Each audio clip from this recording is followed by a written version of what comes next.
Have you ever stopped to think about what would happen if you lost your job tomorrow or reached retirement age with little or no savings? For many people, this is a nightmare that's all too real. But today, I want to share what I've been doing with you step by step to secure my financial future. So here's the truth. It's really not about having a perfect plan or a huge income. It's about starting where you are and staying consistent.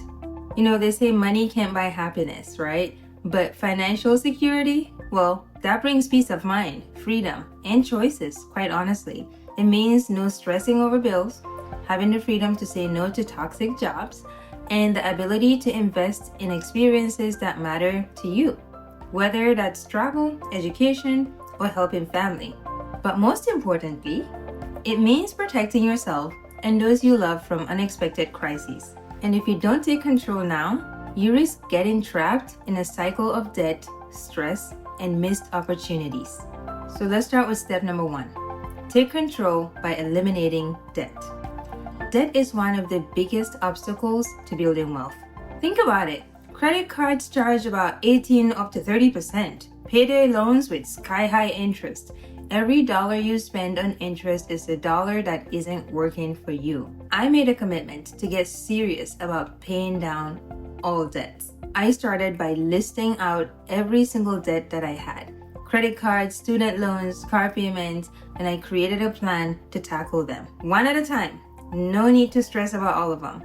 I began with the smallest balances first, sometimes called the snowball method. If you know Dave Ramsey, you probably heard that. Build momentum and confidence. That's the key. It was not easy. I had to make sacrifices, skip some non-essentials, and say no to impulse buying, right? Because we're all guilty of that. But each time I paid off a debt, it felt like unlocking a chain, and that freedom was priceless. Step 2 is to build a budget that works for you. Budgeting often gets a bad rap, so you don't have to call it a budget. You can call it a spending plan, right? People think it means giving up fun forever. No, I see it as just a tool, a way to give every dollar a job. That's how I like to think about it.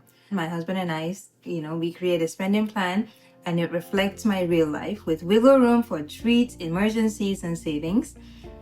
Tracking income and expenses each month really helped us see where the money was slipping away, right? And whether it was subscription services that I probably forgot about, or extra takeout meals that we did not need to get. With this clarity, I could make informed choices about where to cut back and where to invest more in my future. Remember, a budget is not about restriction, it's about freedom. That's how I see it, really. Freedom to spend without guilt, and freedom basically to build my dreams. That's how I see it. So it's not something that you would have to think of it as a restricted process, but more of you taking control. And then 3, start investing easy and just consistently. One of the biggest lessons I learned, investing early, no matter how small your contribution.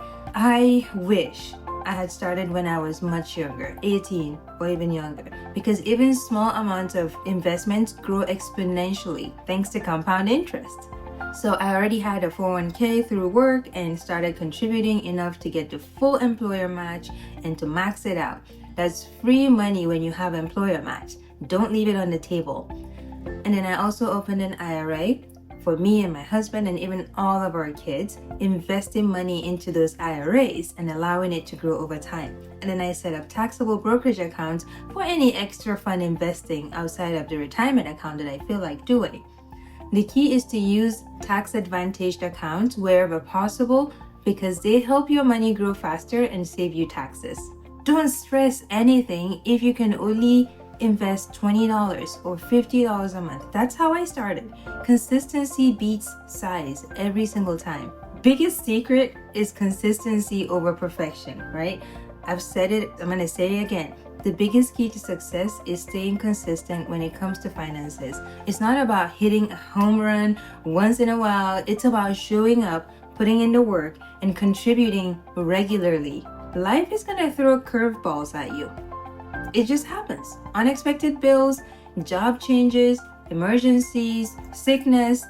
But if you stick with your plan, you keep investing and saving, even in small amounts, it really adds up a lot. Momentum builds, and before you know it, you've created a solid foundation for your future. Here's an extra tip. Automate and educate yourself. One trick I use to stay consistent is automation. I used to try to do it manually, but it just never happened. So I set up automatic transfers to my savings and investment accounts right after payday. So I'm not worried about remembering to go in and do it every month. You don't have to think about it, and that your money grows without you even having to lift a finger. Also, keep learning. I read books. I am guilty of being obsessed with learning about a specific topic. I watch videos and follow experts to keep improving my financial knowledge every single week. At least every week, I read a new book or a new podcast or something that will help me make better decisions and plan a better future for myself. So if you feel overwhelmed or like you don't have enough to get started, here's my message for you. Start where you are. Start small and stay consistent. Eliminate debt. A lot of my debt came from going through a divorce.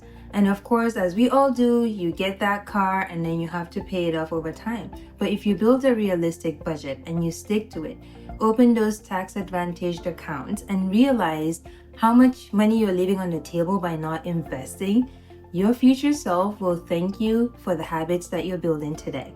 Start investing, even if it's $5. I promise you, $5 a month is enough.